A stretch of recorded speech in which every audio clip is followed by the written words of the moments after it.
Hey everyone, Sakurala here, and today I'm gonna make a video a bit with informations here because I'm gonna make a tier list of all the current towers and all of their current stats in Geometry Defense. So let's not waste any time into it. I'm just gonna rank them on a tier list from S to F. I have a don't own here, but it's only for people that actually don't own like one of the towers in there. I actually don't own the Santa Sleigh, but since I've seen pretty much some people using it, I can pretty much make an idea for myself on how good it is. And we basically beat Orange Xeno with it, so you can already rest assured that it's pretty good. Yeah, so let's not waste any more time and let's talk about the first tower, which is the Shape Gunner. So, Shape Gunner is an okay tower actually for an early game tower. You can use them for pretty much all of the early game from wave 1 to wave 10 in normal mode. This tower is a waste to bring on Insane, Xeno Realm, and any other mode, but if you're like an early level player, Shape Gunner will work perfectly good. But the next tower, like right next to it, Pistolier just outclasses it, but like so much, Shape Gunner is like not used unless you want to troll some people on Star Facility or something. So I'm gonna rank worst tower. It is not used because there are some outclassed towers that already outclasses it. So it's not bad, but it's not good, and the bad is more present than the good. So that's why it ends up in E. So Pistolier, like I said, is pretty much an upgrade from Shape Gunner, but Shape Gunner died for a tower that's already ends up in bad towers. Pistolier is very good for early game actually, that being in normal mode, insane mode, and even for Xeno Realm if you have some good teammates and good cooperation. But Pistolier is, let's just say, a bit too much weak. It's good for early game, yes, like I said. But if you try to beat the boss with it, it's either gonna take 2,000 years for it to kill, or you're not gonna kill them at all. And this already on the first boss of the game, this being the Angel, at like 1,600 HP. So don't really bother to use Pistolier outside of normal mode, and you'll be pretty good. So the next tower we have here is the Swordman. And for once, I have to rank it pretty high. Swordman is a good tower. It is, yes, outclassed by a tower that we will go by later on. But Swordman is pretty good in every game mode, except maybe Xenorealm. But if you remember right, when Xenorealm first released, Swordman was actually one of the first early towers that you could bring for it, either with Black Hole Gunner and Pistolier. But at that time, Pistolier wasn't that good, and Black Hole Gunner was pretty much owned by everyone, so everyone brought Black Hole Gunner. So let's just say that Swordsman was pretty much used, but only for the early game, and then you never play some afterwards. Well, like Black Hole Gunner, you can play some after this, and Pistolier, well, same for Swordman. So Swordman is actually very good for all of normal mode. The only wave it can kind of struggle on are the late waves between wave 16 and wave 20. Of course, it's not going to be very good against the Emperor of Shapes, but it can be useful on the Angel in the Super Sphere. Most likely the Angel, because Super Sphere is a bit too tanky for that. But if you bought Swordman and try to beat normal mode with it, and you have some other towers, bring it, it's very good. And now we have the king of early game in normal and insane mode, which is the Marine. Marine is, again, a good tower. And yes, I'm ranking it at the same rank as Swordman, but it is above. Why? Because Marine is super cheap to place. Even if you don't have Star Charm, you can place it immediately. Yes, it's gonna be a bit longer to upgrade to level 2, which is probably one of the best upgrades in the entire game. It's like it like doubles the DPS for not even the price. Like for less than the price of the tower, you can actually have double the DPS. That's insane. So Marine handles up early game pretty good, and even some bosses like the Angel and the Super Sphere, it's gonna struggle a lot against the Emperor of Shapes, but if you have good charms, not necessarily Geo, Star, and Neon, like I managed to beat the Emperor of Shape with like Crown Charm.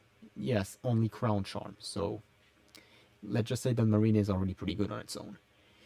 It might not be the best, but it's good. It's not the best in anything, but it's good in everything.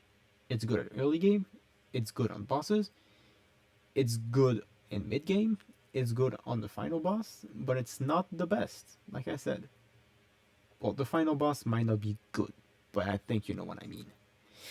So the next tower we have here is Jet Base. So Jet Base, this is very heartbreaking because Jet Base got kinda nerfed, kinda hard.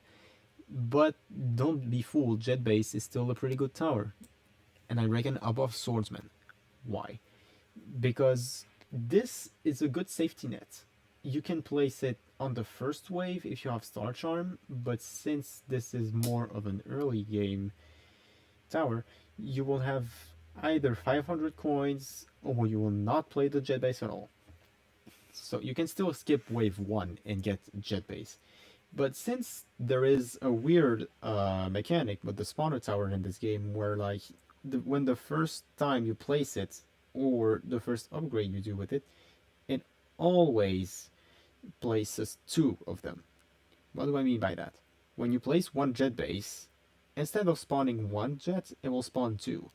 But for the rest of its timeline, unless you upgrade it, it will only spawn one jet. Got it? Jet base at level 1 is pretty good, 115 HP.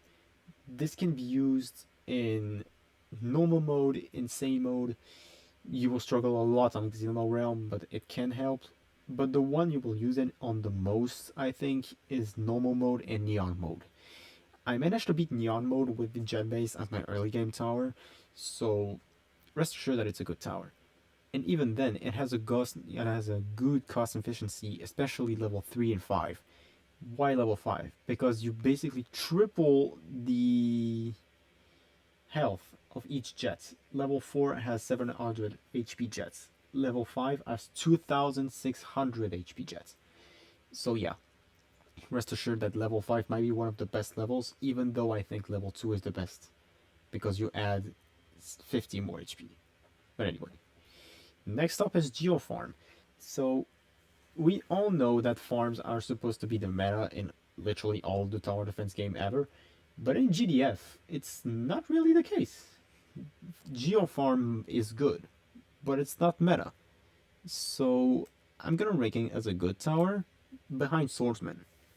Well, I can't really rank it on how powerful it is because it doesn't do any damage, but what I can say to you is that Geofarm literally carries you in neon mode, lava, and desert mode. These three modes, if you bring farm, it's basically a not a win. Why? For neon mode, if you can farm efficiently enough, you can have a max explorer for the wave 10 and the neon screen destroyed. For lava mode, you can basically farm for the laser sniper and the ray blaster, and it'll not be an easy win because well lava mode is bullshit, but it will help you a lot. And for desert, well, kind of the same, but less bullshit than lava. So this is all I can say. Bring farm if it is either a squad or one of these three modes. You'll be better off with this. If you have it in solo, just bring it for neon mode. Next up we have medic. I'm gonna say it, but never use medic. Why? Because you basically spend on the total twice as much as a shape gunner for twice the DPS. Okay, but we know that shape gunner is not a good tower. And medic only has one use or two, but it doesn't really change the matter that it's the worst tower in the game. Yes, it can bring your base HP pretty high, which is why in the second tournament of GDF on the Discord server, we have this astronomical challenge where we needed to use medic in insane mode to tank the Emperor of Shape. So this is pretty dumb. But other than that, never use medic. It's not useful in everything. Not a good DPS. Ability based on RNG. Just never use it. Next up, we have Performer. And Performer is very good. Yes, it is above Marine. Why? Because Performer is actually good in early game, but it's not only good in early game, it is also good for support. Because this support is slowing down enemies when they get hit by the level 4 or 5 upgrade of this tower. This slowdown is, well, less significant than, let's say, Kraken Master, but Kraken Master is an event tower, so basically Performer is already better than Kraken Master for this. But we'll come back on Kraken Master after this. Performer is a good early game. It has Pierce, so it's basically a discount Guardian mixed with a Kraken Master. But this is very good. It's pretty cheap on the early levels, and it's greatly cost efficient on the later levels. You can use this tower in normal mode, insane mode, and even Xeno Realm if you have a good coordinated team, just like Pistolier. But it's very much better than Pistolier. Use this tower on the last targeting, because like this, it will pierce all the enemies it can. Just like Guardian. It doesn't have infinite pierce, of course, but it's still very good to have a pierce tower. Next up, we have Trapper. So, Trapper, even though it got nerfed kinda roughly, it's still, in my opinion, a very good tower. Why very good? Well, this thing is pretty cost efficient, I'm not gonna lie, because the cost has not been changed that much. It's only the trap HPs. But the traps spawn at very good intervals, and if you play this tower in, let's say, normal mode and insane mode, it is basically a carry tower, because if you place two of them in, let's say, the Ink map, it will basically cover up the entire map if you place them right. And in insane mode, if you place them in Ghost Forest, place like 2 or 3 and it will cover the entire map yet again. So imagine placing more than 50 traps with 850 HP. Yeah, and only does 4k damage. Yes, but wait, I might not be right with this. What? Anyway, this is extremely good, especially in normal mode where enemies don't have that much HP, except of course the Guardian of Shapes, the Emperor of Shapes, and the Orbital Shapes. I think that's a lot of shapes. But other than that, Trapper is always a good idea. And also, if you bring this in Electricity, you are absolutely based and you will destroy the entire mode. Next up, we have Heavy Gunner. So Heavy Gunner is a bit sad because it is not especially a bad tower, but let's say that there are other towers that completely outclassed him by a lot. And even though he got a new skin with the new Christmas 2023 events, which happened in 2024 though, and let's just say that it is good, but if you compare it to other towers who do the same job, it does it even better. So this is why I'm ranking Heavy Gunner as an okay tower. Heavy Gunner has a good DPS and has a good cost efficiency. It can solo normal mode, but other than that, don't bring Heavy Gunner in any other game mode than normal mode. You're just better off with other towers. Next up, we have Machinist, and Machinist being a support tower automatically makes it a meta tower. Why the meta tower? Well, I think you can pretty much see where I'm going. Machinist is basically the DJ from TDS in GDF. For the third first level, yes, it is just a DJ. But at level 4, this is where the tower gets interesting, because it actually gets to damage enemies. But this damage is a bit low, so let's just say that it's not very efficient for level 4. But at level 5, level 5, there's a lot of enemies that you can basically solo with this. You can use a lot of this damage on the Supersphere, on early game Xeno, early game Insane, all of Homo mode, and basically Machinist is a required tower for every game mode. Bring Machinist every time you can, but just do note that you can only place one Machinist per server, so let's just make sure that your entire team only has one machinist player and that he places it right. Next up, we have Bandit. And remember what I said with Heavy Gunner? Yeah, it gets outclassed, even though it already outclassed Heavy Gunner. Why? Because it has a better DPS for better damage, and it has another mechanic. Heavy Gunner has the reload mechanic, but it doesn't have the only one to have this. The Bandit has the critical hit mechanic. So basically, it's a hit that does, I think, 30% more or double more damage. I don't remember. But at least it's a critical move that does more damage. And this critical move, well, not having to reload on this and no placement limit, let's just say that it's very good. But again, it is outclassed by another tower that I'm gonna talk about not so long ago from now. But don't get me wrong, Bandit is still a good tower. Above Marine though. So next up we have Boxer. And Boxer, people may not know this, but Boxer is actually pre-cracked. So this is why I'm gonna rank it as a very good tower. Above these two. Why? Boxer absolutely destroys normal mode. You can solo normal mode with it, but like in a speed run. You can solo normal mode with Heavy Gunner. Yes. But can you speedrun it with Heavy Gunner? No, you can't. You can do it with Boxer. It's useful in normal mode. It's useful in insane mode. Don't break it in Xeno Realm though if you are very, very masochist. You can bring Boxer in a solo Xeno Realm run, not Xenocide, so where Xeno has 2.5 million. Bring it in a game where Xeno has 1.85 million. This one is actually better because, well, you can actually have a chance to beat Xeno, but also because you gain money very fast, so you can have a max Boxer literally at the Xeno's guard and destroy him. But other than that, don't bring him in the Xeno realm.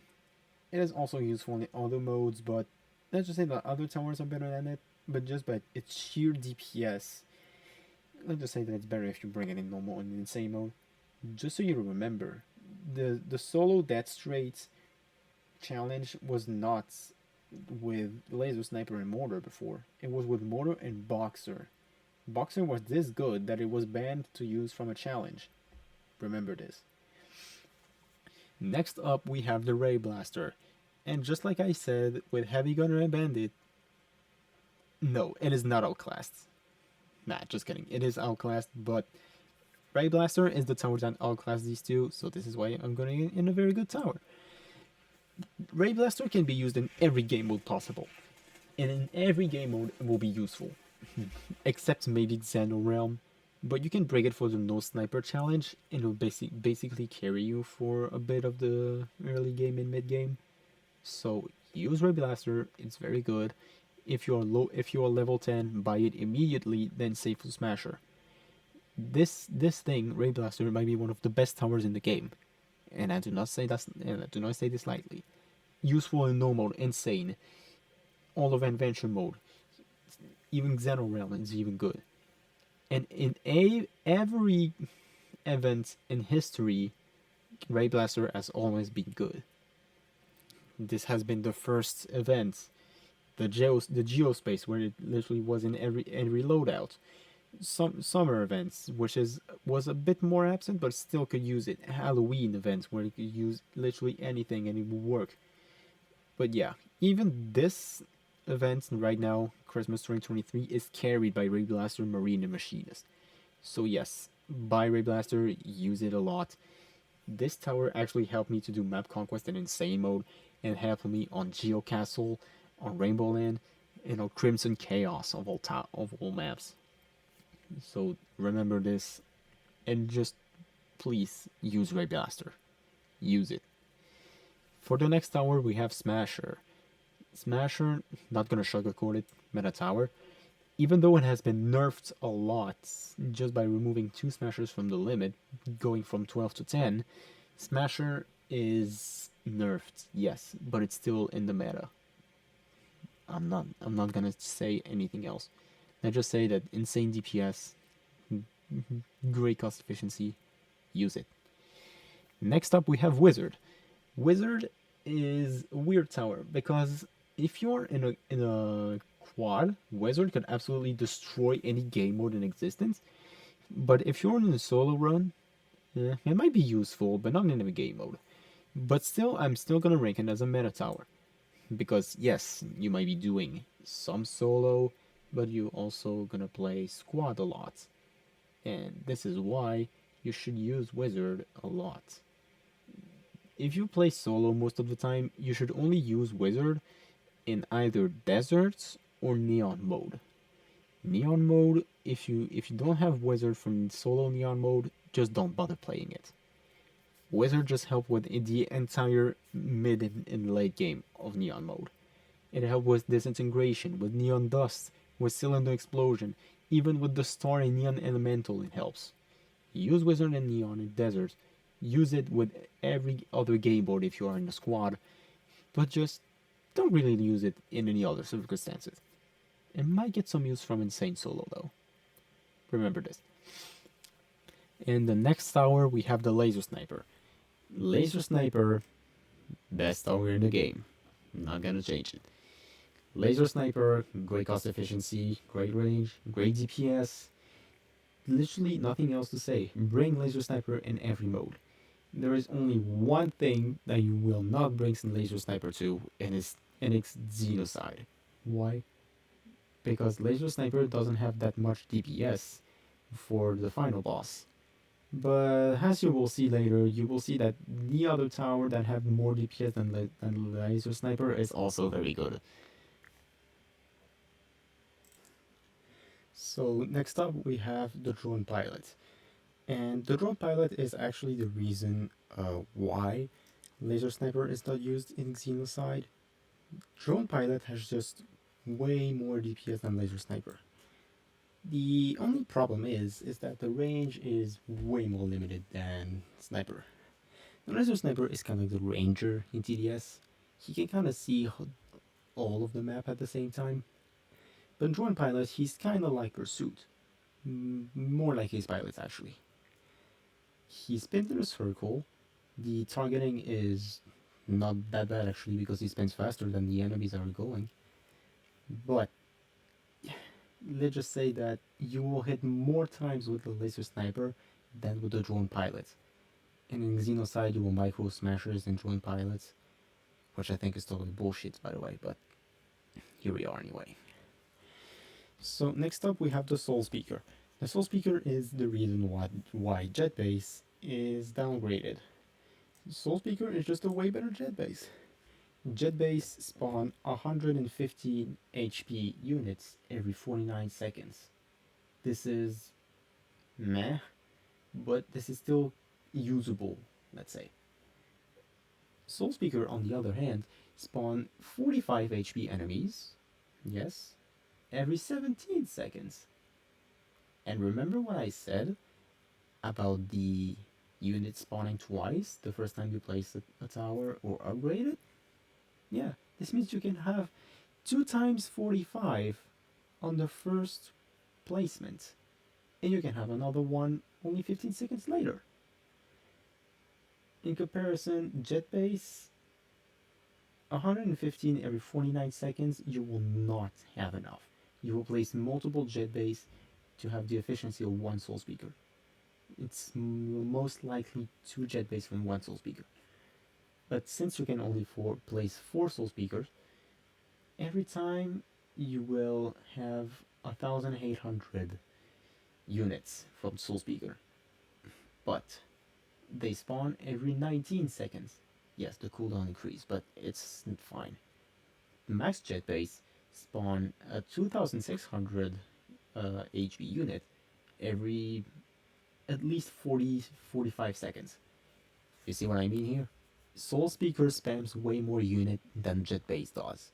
Jet Base does more damage on the instance, but Soul Speaker does more damage on the long term. So this is why Soul Speaker is good. Next up we have Guardian. Guardian is very good, I'm not gonna lie, but it is not meta.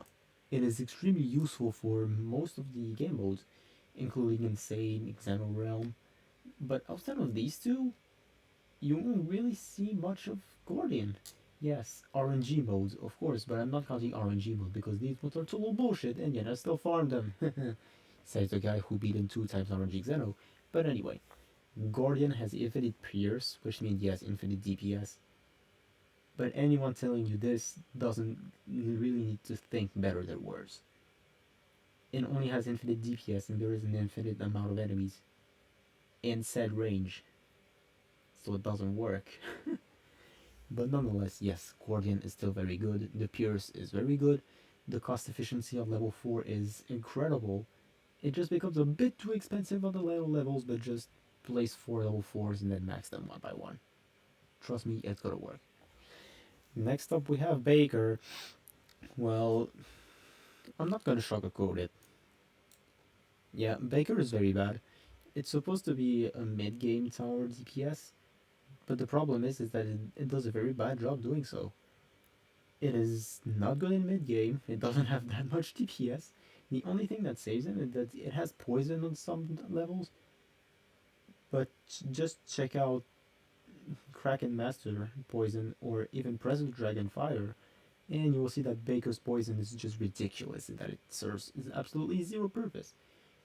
And plus, its damage is in bursts, just like Soldier in TDS. So yeah, never use Baker. Actually, never use Baker. So now we have Explorer. Explorer is just the meta for the early game. What do I say?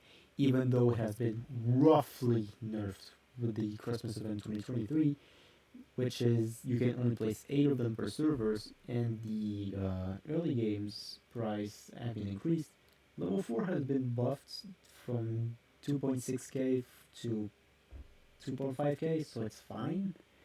But Explorer is still meta for the early game, but I guess it will either get a buff lately, so it will move the placement level, or at least per player, or it will either get nerfed again, and this time it will be lower on the tier list. Next up, we have Catalyst. Catalyst is the tower you receive when you beat Neon mode, and you need shapes to buy it. This tower boosts towers and can also heal them if they're stunned, but also these towers that are healed are the towers that it boosts, so it's kind of good. In Catalyst, you will not see it that much actually, because Catalyst is only used in either very precise situation, like in the duo Christmas event, someone can bring Catalyst to counter the boss stuns, but I don't recommend. So the stun is bugged anyway, so just don't. But Catalyst can very much help in Xeno Realm, Gatekeeper, and most importantly RNG Xeno.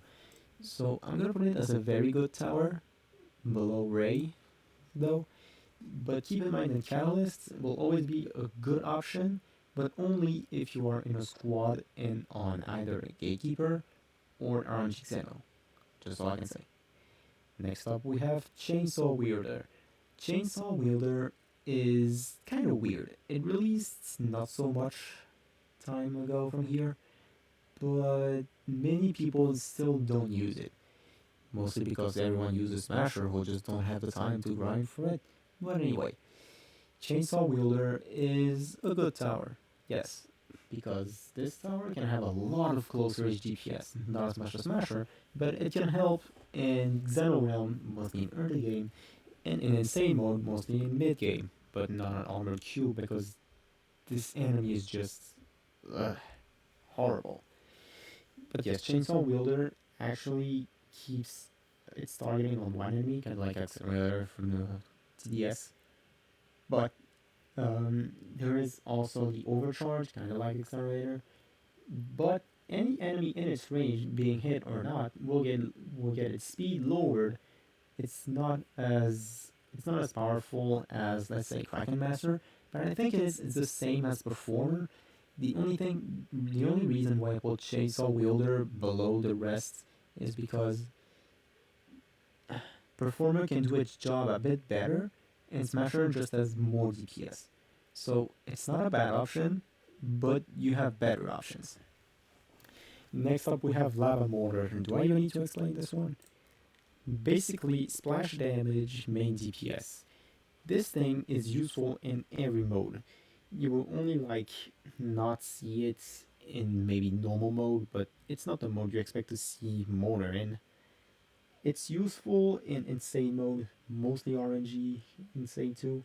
In Xeno Realm, it's basically required, except a no more one. And Gatekeeper, you need mortar for Gatekeeper. Just take mortar for Gatekeeper, please. I don't really need to explain a bit more.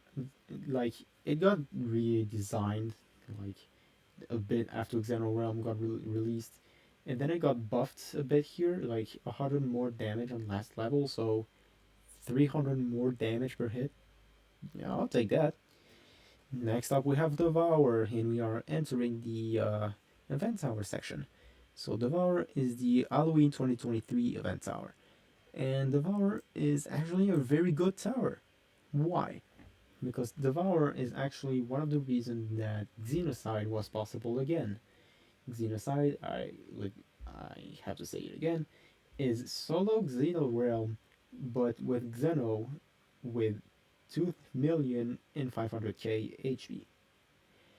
This is way different than the Star Crusher version, which is only 1,850,000 HP. This has its importance. And Devour just destroys early mid game. Early game it can handle everything all by itself, except of course Xenos Guard, when you have to get Machinist for this. But in mid game it helps a lot with Ring Cube, Compressed Cube, Time Cube, basically every annoying enemies from the mid game in Xeno Realm. And next up we have Black Hole Gunner. This is the event tower from Geospace events from March 2023. And this tower, again, is a very good tower. It is very good for early game. It has level 1 is the hidden detection, ghost detection, sorry. But still, it is very good and even has some good DPS for handling the Xenos Guard by itself on solo Xeno. Well, of course, it's not gonna be Star Crusher, but it still can help when you are like in a duo or trio. Black Hole Gunner is very good, even though it was better when it was first released. Bring back whole Black Hole Gunner, please. But hey, it's just too painful for me to remember it. Next up, we have Kraken Master, the summer 2023 event. And I am not gonna lie, yes, an event tower in meta. I'm saying it.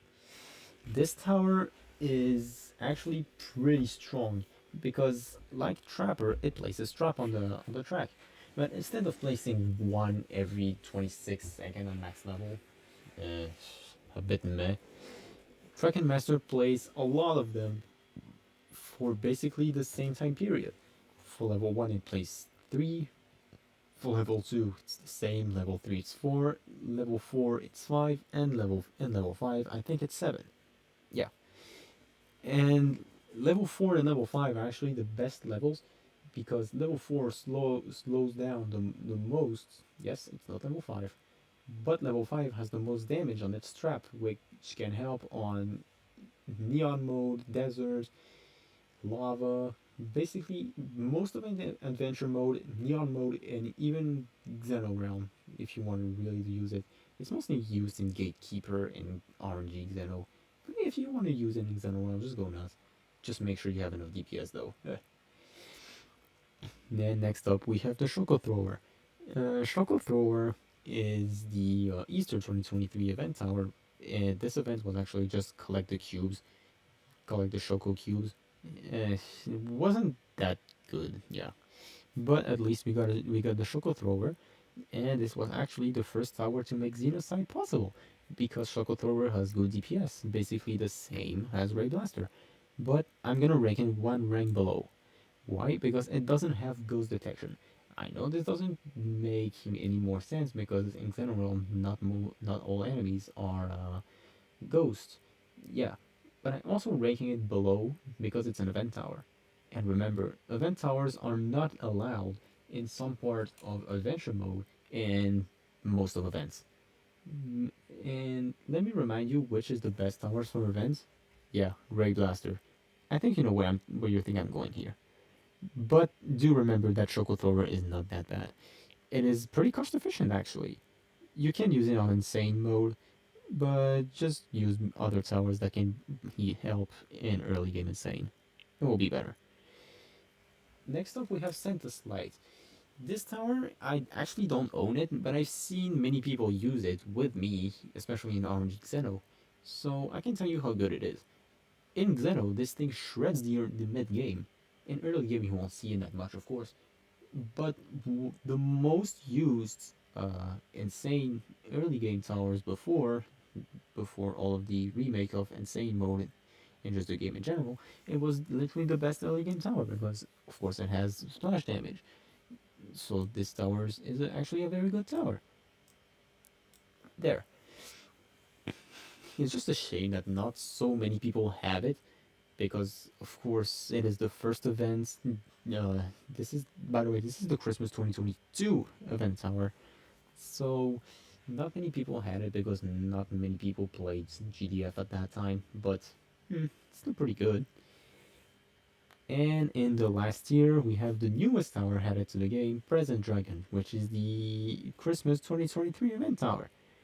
And I know this may surprise more people than I think you're. Anyway, but I'm actually placing it in very good towers. Why? This thing absolutely destroys normal mode, insane mode until mid game, and early Xeno Realm enemies. And I think it can destroy even more thing if it's not early game event towers banned. If it's not event towers banned, this thing can pretty much shred every early game possible. I just didn't test in other like adventure mode, but I think it could be useful in desert. But we're gonna have to check this. Present Dragon just have some problems. If you upgrade it with the flame damage still active on some enemies, the flames will not do any more damage to this. And if a unit pass in front of Present Dragon, it will light them up on fire. Yes.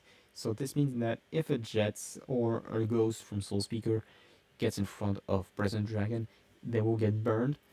This is mostly very bad on earlier levels, but on later levels, mostly in late game, it will not be that bad. In mid game, it might be, but in late, nah. So here we have it. We have the final tier list for towers in GDF. Tell me what you think in the comments. I am going to sleep. It is very late, so I hope you enjoyed this video. Leave a like, comments, subscribe. Bye everyone. Sakurala out.